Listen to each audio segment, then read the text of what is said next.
The big question that we are discussing this afternoon is the role of civil society, academia, philanthropic organizations, private sector, and entrepreneurs. And I think we have a bunch of all of them in this room. And what is the way that all of us, in our different roles, wearing different hats, can contribute to the larger goal of development? How can the data sets that we use for creating wealth, creating policy solutions, creating academic outcomes, how can those also serve the larger purpose of the SDG 2030 agenda? And I don't want it only to be that what we can do, we want that to be, but also what we expect certain frameworks to be. So for example, there was a speaker in the last session who mentioned, Anita mentioned the requirement of funding, public funding of infrastructure and of projects that can harness the potential of data. For example, that could be something we could discuss. Are there ideas to bring more money and catalyze PPAP models and PPP models and P models or whatever they are? So what are the models of financing that can be incubated and developed? That's one question that I took away. The second, of course, is that the trans-border character of data. And how do you reconcile the inherent frictions that such movement gathers, and how do we respond to that? So how do we create a more congenial framework for data for development? And the third and final one, of course, is that how can the individual be placed at the center of all our efforts, whether we are civil society or private organizations or business? How can we serve the individual before we serve anything else? And I think that's the three big questions. But I will now turn to Santosh for his scene setter. Santosh, of course, has been a towering figure in this sector, but he is currently the country lead on social and public finance policy at BMGF, and has been working in the larger development space for a while. Santosh, over to you. Thank you very much. I'm going to use a storytelling mode to provoke some ideas, because I think data for development has to be concretely landed in our country context if development is going to happen. I'm taking a news item from a Times of India of 23rd January 2022, and I'm going to twist it to provoke an imagination. Nirmala Arya, 24 years old, resident of Malla Bhumiyadar village in Nainital, 8 months pregnant, experiences labor pains. She rings 108, an ambulance is triggered, but the 108 also has access to data of her personal health record. It has access to data on which are the facilities which are closest to where she is, which has the ability to deal with her condition. Preeclampsia, 8 months, and therefore significantly premature. It also has data on what is the load on those facilities at that particular hour. Which machines are working, which are not. Doctor is actually attending a meeting elsewhere, but the doctor has been signaled to immediately rush. But in the journey, the doctor is actually speaking to the ambulance attendant, and after a quick understanding of the condition, is already been given instructions to the nearby center where prep is being done to receive Nirmala. This is a possible story today, but made possible because of a system of nested back checks where government supervisors at 2 levels were doing back checks. But the significant difference in the design of ADP was the back checks, which, by the way, India has been doing for decades now, but which item will be back checked was left to the discretion of the back checker. And that was Niti's innovation. They ran a statistically appropriate randomization engine so that the person who was doing the administrative officer doing the back check had no longer any choice on who they would back check. 2 levels and finally to get an independent agency not to produce an alternate estimate of how many women actually got antenatal checkups, but to actually do phone back checks with the people who have been reported as having undergone antenatal checkups to actually check, did you get it? So this process of validation is what actually gives currency and power to that simple idea of competition. The point that I want to make is that if all these have to happen, then certain railroads on people, on process and finance have to be solved for. And the problem today that confronts most countries is that these transversal issues in the state require many, many years of railroad building till you can actually run that train. And democracies particularly are at a disadvantage because they have 4-year, 5-year election cycles. So anything you cannot achieve in 18 months to 24 months, nobody's interested. And railroads get built over years. And that's where the role of the private sector, that's the role of the international community, that's the role of philanthropy to be able to build the digital public goods, i.e. the railroads, on which democratic and non-democratic accountability processes. I believe that including non-democratic countries face a pressure of accountability. The legitimacy of any regime, whether it is derived through a democratic process or not, you can have democracies that are delegitimized and you can have non-democracies that are legitimized. Correct. But in that search for legitimacy, you have to enable that trading to happen. And that trading is about political leaders being able to make promises that are credible and winning elections to then use the railroads to be able to deliver against that. What is worse than coming to power and not delivering? It is actually making a promise, coming to power and not delivering. Okay, I think that's it. The conspiracy of silence is what plagues many of our countries today, and particularly in areas that require progress in the 21st century, which is health and education, because these are typically 2 steps forward and 1 step back, and these are typically arenas where digital public goods are really long time in the making. If you take Diksha in India, we'll have to close, if you take Diksha in India, it was actually built by Nandan Nilekani's Egg-Step Foundation for years before it could be harvested for education. On the request of the Honorable Prime Minister, it's now being repurposed on many fields, including for civil service capacity building. I'll stop here. Okay. No, but thanks. I think that was really good. It got us thinking, and you've asked the right provocative questions for us to respond to. But maybe now let's go to from one foundation to another. And this foundation, probably you are implementing certain programs where you make use of both tech and data. And maybe your experiences, Mr. Jagannath Kumar, who's the CEO of Reliance Foundation. Thanks, Samir.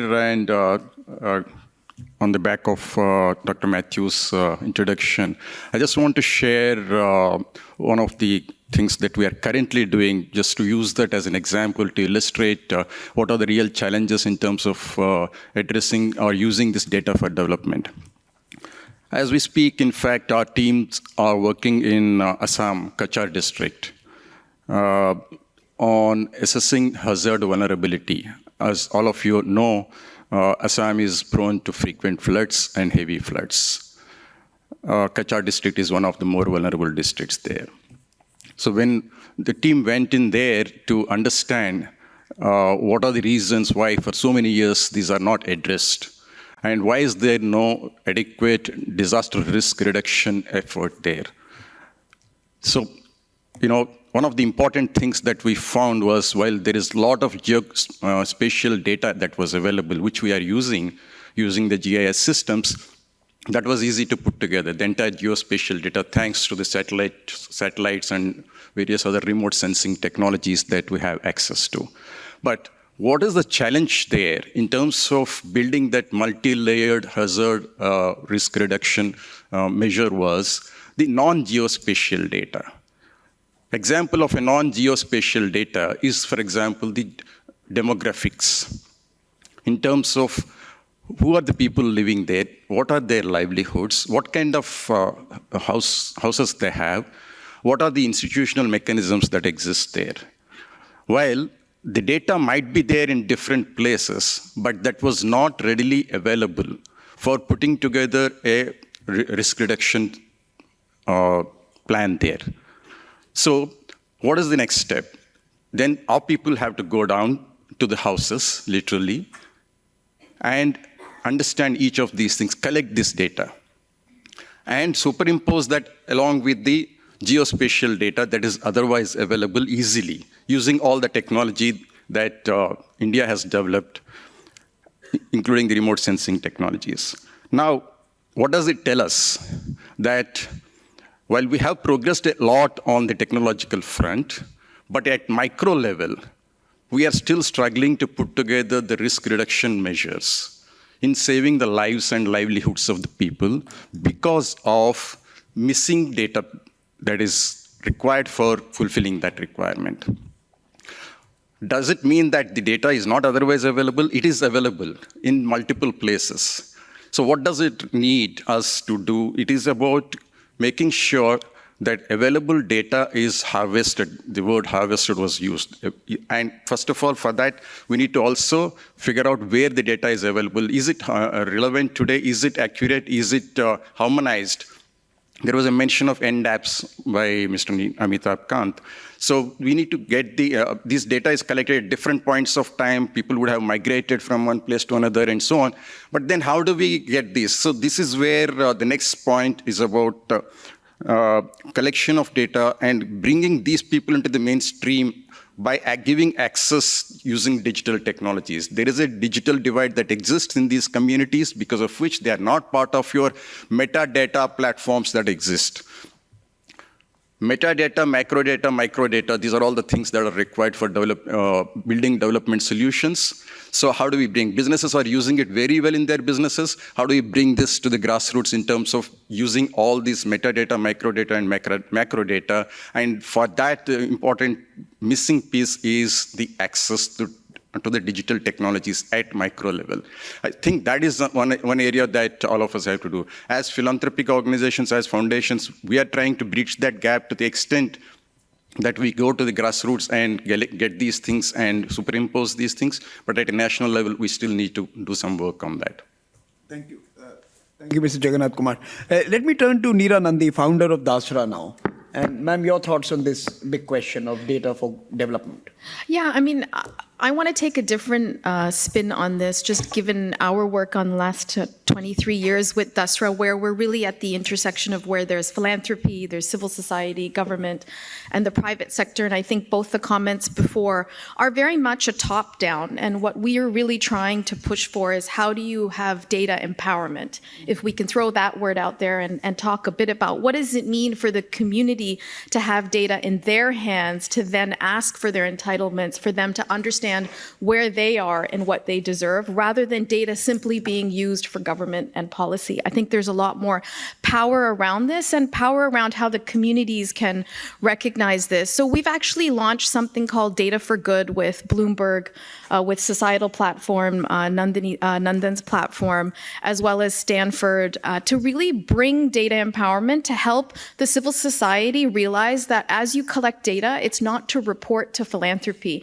It's also not to make the government look bad. It can actually be used to learn from what's working and what's not working. So really placing that in the hands of the community is something as a sector we need to do, so that it's data for the development of whom ultimately is really important. So that was one thing to keep in mind, data empowerment. I think the second piece is we all look at data as these individual numbers. Everyone's collecting it for different purposes. What we found the power of data is thinking in a more aggregate view review to really solve some of the SDGs. When you look at outcomes, can we pull data from groups of organizations and civil societies into a platform to really see, are we moving outcomes for a particular field? So for example, we have a collaborative around adolescent girls, and simply by delaying the age of marriage, delaying the age of pregnancy, keeping girls past 10th standard, and increasing agency and employability, you have everybody rallying around a common set of outcomes. But can we have a data framework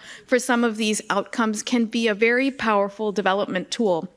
Not just for accountability, but are we actually making progress on these SDGs, but also seeing what is proximate. So we land these outcomes, but we need to use data to see which proximate indicators are moving what. So really putting more academia pilots and innovation, and that sort of brings me to my last point, which is really the power of philanthropy.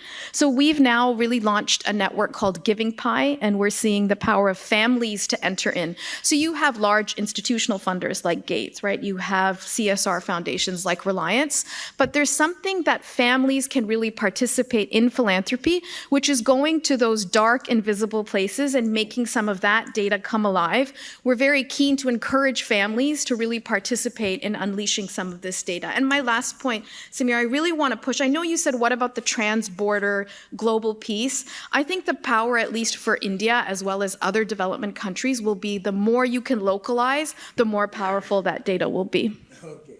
So, no, that's the point. I'm leaving something for you to think, and maybe we'll come back later if we have a chance to do that, Neera.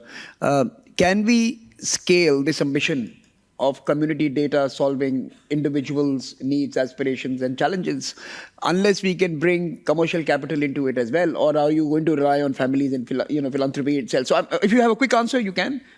Absolutely. The commercialization has to. Who's innovating? Who's paying for the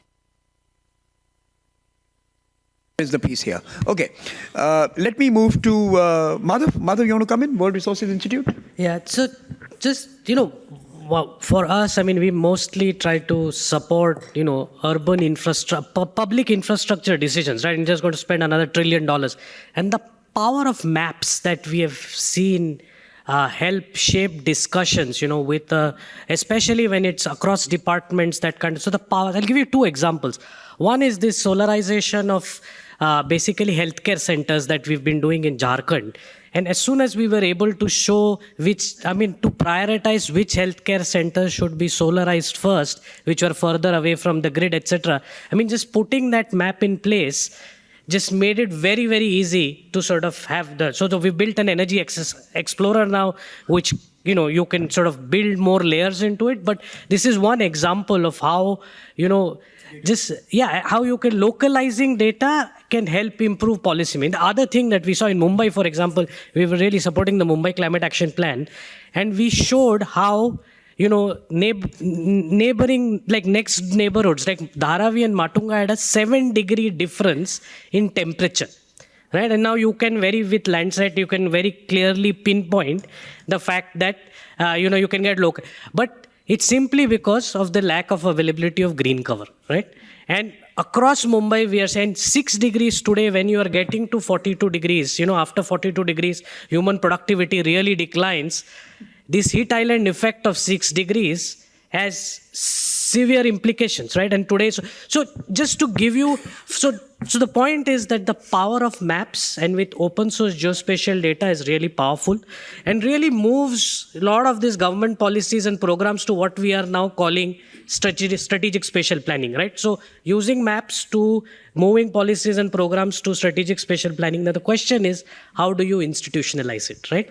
And so this is where whether to create, there has been a long talk of this this sort of observatories, data observatories to be set up at the state and, local level. But I think institutionalizing them and making sure the right capacities are put, that is really the big challenge that I think, we have to sort of think about as we move forward. But yeah, I'll stop there. how do we embed social science data into all this machine learning and AI and IoT and so on. And that's why I feel there is something which is really missing, which is really like the soul of data.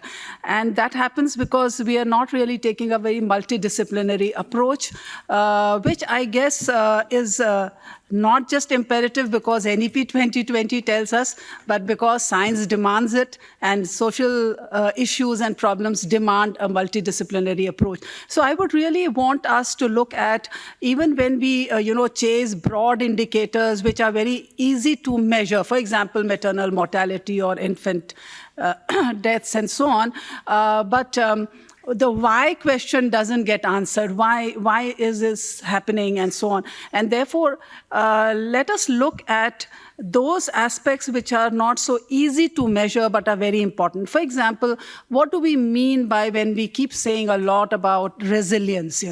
Now, what does resilience really mean? But it's so important and so critical. SDG 3 talks about health and well-being. But are we really looking at just health, and what about well-being, and how do we measure? So I think data science has to do a lot when we talk about multidisciplinary approach.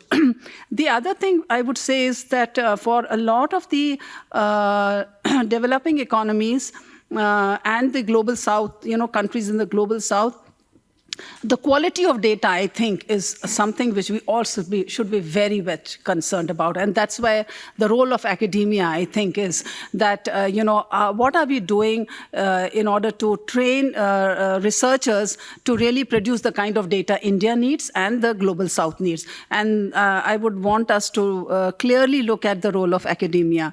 Another important thing which I think you touched upon was, and I would call it as empowering the data users, because we seem to think that there is a whole body of people who will generate data and analyze data and use also data. But in the field of health, especially in the HIV field and all, we have learned that communities can produce their data, they can be empowered, and they can also be empowered to understand and use that data.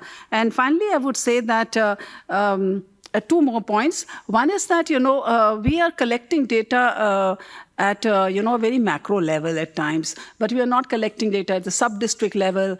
We are also sometimes not collecting data on very marginalized communities. For example, India doesn't really have very robust data on adolescents, even on children, because there is a lot of ethics also involved in that. So because we think that we should not collect certain kind of data, we are ignoring them completely till they become 18 years and above, and then suddenly there is youth survey and so on. But if you carefully look at, we don't really have data, and we therefore don't develop methodologies and so on. So I'm just coming down to the brass tacks of what academics do, and finally the ethics of data use, produce, and so on. Thank you. No, thank you. I think very important point. If you scan through the last 1,000 years of human progress, where we've had advancements in physical sciences, you would find it's always been accompanied with advancement in social sciences. Some of the best thinkers and the best scientists always lived in the same century. So do we have those social scientists in the 21st century? Are we going to be left behind?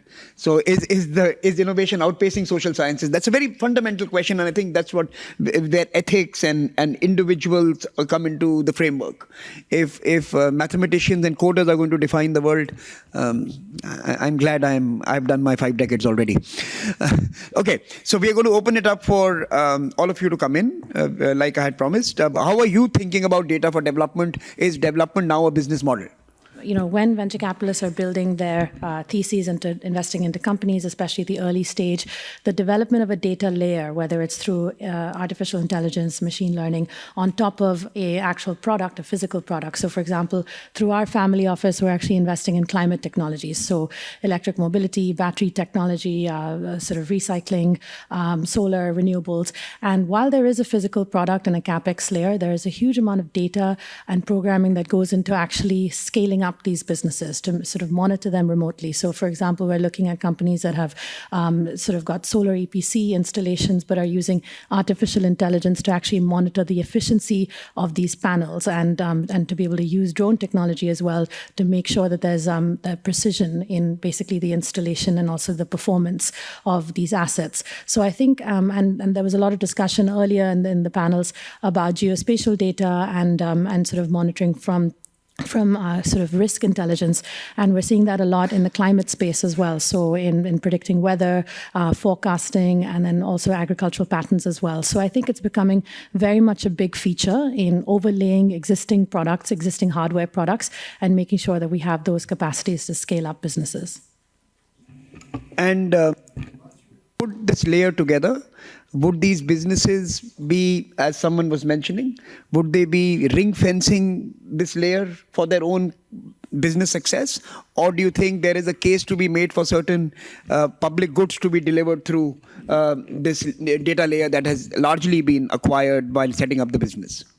No, absolutely. I think there is a case to be made for public development, public sharing of this data, and to make it accessible, through sort of any kind of democratic means. I mean, I think the UPI revolution in India has just shown how digitization is so sort of expansive, and we have more sort of access to digitalization and data and financial literacy than most countries. So I think that definitely has the ability to proliferate and can have a much larger impact if it's shared through these platforms. I wanted to pick up the point made earlier about interdisciplinary skills, which I think is very important. The need, I think, is for a whole new type of data practitioner in our space to work for development. So we need people who are trained specifically to be translators between disciplines. Because some of the problems we're trying to solve, whether it's climate, we discussed it now by a few speakers, whether it's health, whether it's financial inclusion, they are really complex systemic challenges, and they require data from multiple disciplines and multiple sectors to solve. So what we are not training are people with skills to translate from one sector to the other. How do you overlay climate data and health data with financial data to understand, for example, social determinants of health, how diseases are affected by climatic change, and in turn affected by the poverty of different areas we are looking at. So those kind of questions are really complex. And in our universities, we're not training new data practitioners with those skills, and I think we need to be. So effectively creating a whole new generation of data scientists, data engineers, data analysts who have, yes, great technical skills, but also are being taught to translate between disciplines explicitly. That'll be the additional point I'll make. No, I think that's an important point. I remember I was sitting with a politician once, and some cheeky tech dude asked her, do politicians understand technology? And, this is an easy question to ask any politician, right? Her response was, do technologists understand politics? And I think that's equally important, because they have implications. And we need to start investing in the other side of the supply chain as well. Simon, let me come to you, and then I'll come to you, Karthik. Simon, over to you. Thank you. I'm Simon Hodson, Executive Director of CoData. Actually, I was going to make a very similar point to the one that Daniel made. I heard the two speakers before last who mentioned the importance of in situ data, interdisciplinary data, and the role of the social sciences. I was intending to respond to that. Daniel mentioned the importance of translating from one domain to another, and the human skills necessary to do that are really important. I guess what I would add is that we need to think very hard about what it means technically to put data from different domains, from different disciplines together. And I think I completely agree with what Daniel said. That is the real challenge. All of the SDGs, all of the indicators for Sendai, et cetera, are inherently cross-domain challenges. We can't do them without interdisciplinary research and cross-sectorial cooperation. But underpinning all that, before we can make any sensible decisions around action, We need data, and we need to be able to combine those data. CoData is doing some work on this. We're part of the International Science Council, and we've been asked by the International Science Council to prepare a set of projects precisely on the technical issues around cross-domain data. We now have a European Commission-funded project called WorldFair, which is looking at a set of 11 domain and cross-domain research areas to really dive deeply into the data they use and to develop what we call a cross-domain interoperability framework, which is a set of recommendations about particular standards relating, most of which already exist, relating to specific functions required for data integration or for fine-grained data access. There'll be a set of workshops on that next year, and I really hope that we can engage with the presidency, the India's G20 presidency on that. That technical work is really important. There's a lot of buzz around new technologies, about artificial intelligence, the blockchain I've already heard. I think we really need to remember, and this might not be popular in this room, rubbish in, rubbish out. Yeah, we have to pay attention to the data underpinning this before we invest hugely in the AI or blockchain or whatever. Let's get the data right. Thanks. I think valid points. Building upon, the point that Neera and Samir, you guys were talking about of commercialization, that impact investors, and those of us who are investing in SMEs and NGOs, which are inclusive, which create impact, but still have to generate a commercial return. So the three core impact sectors have always been agriculture, education, and healthcare. As you know, now they're called ag tech, ed tech, med tech. So technology is at the heart of it. Many of these examples, Mr. Abhishek Singh spoke about, from Hak Darshak to ag tech and so on. The key point I wanted to make is about impact measurement. Financial returns can be measured. Impact is harder to measure. The outreach we can measure, how many beneficiaries you are reaching. Depth of impact is harder to measure and compare. But there's been many attempts at that. There's a lot of standards which are being created, from IRIS to GIN to all of that. There's issues around ease of measurement versus the depth of it. So an outcome funder would prefer an RCT, whereas a risk investor would prefer a simpler metric. The government would prefer metrics like the aspirational district indicators, which can be easily measured. So all of these issues, need to be thought about, and a simple framework of defining what is impact creation, is where impact investors struggle with. And the final point I wanted to mention was about financial inclusion or fintech. The ultimate challenge, or one of the major challenges, is lack of access to capital for these SMEs. Not equity capital, there's plenty of that. Not grant capital, there's a decent amount of that. But affordable debt capital at less than 15, 16%. So that is based on data on repayments for different segments. As that data gets generated, more and more banks... And that's happening. You can see in many countries, including ours, you see that coming into play. Rajan, you want to come in? Short point? Yeah, I think I really want to focus once again on the key point being made, multiple points being made, but similar kind of cross-section. I think the use cases and the impactful or societal impactful use cases that need multiple technologies, multiple domains, multiple things to come together. I think we also need to really showcase some of the successful programs that have already taken place, especially in India. And one specific program I would like to maybe talk about is the Swamitva scheme, which is the largest, the Swamitva scheme by the Ministry of Panchayati Raj in India.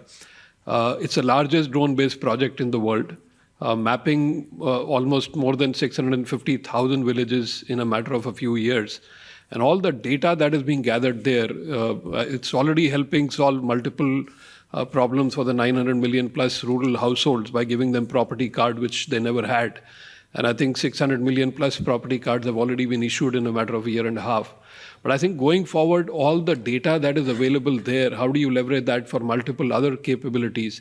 And how do you build use cases around that? I think there is an opportunity for a G20-based something kind of an alliance of the drone service providers and some of the use cases, some of the best practices, some of the even the governance around data standards and data availability. I think there is a need and an opportunity for taking care of that. I've been listening since the morning, a lot of inclusion talk, but nobody spoke about the disabled population. That's a very critical aspect that needs to be captured, both from the data perspective, that who are they, where are they, what are they doing, and how are they living. One critical aspect, because that helps a lot of planning get into it. Surprisingly, the apprenticeship portal maps only PWD. There are 21 categories of PWDs. It doesn't get detailed out there. So how do you determine that PWD is visually impaired, speech and hearing impaired, or locomotor disabled? So that's been worked on. We spoke to the ministry. That's getting corrected. But these are the kind of anomalies that exist that needs to be mapped out. One.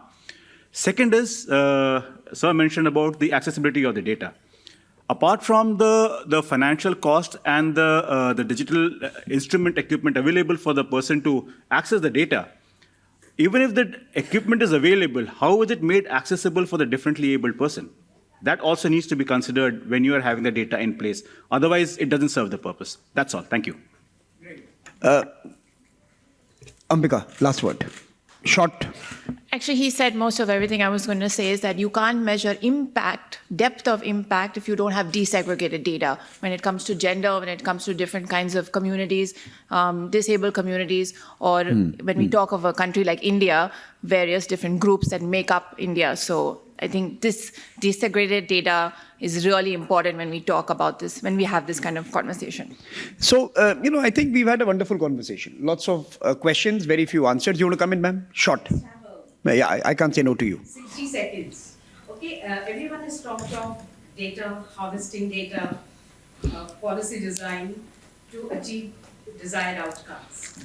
My focus is on how are we going to, is there a possibility of standardizing the channels of delivery? Because that's where sometimes the last mile delivery falters and the desired outcomes fall short.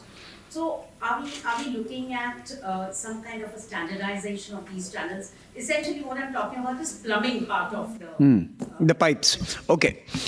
Standard pipes that allow us to use data for development. I think that's the point you just made. But let me just close this conversation with two big questions.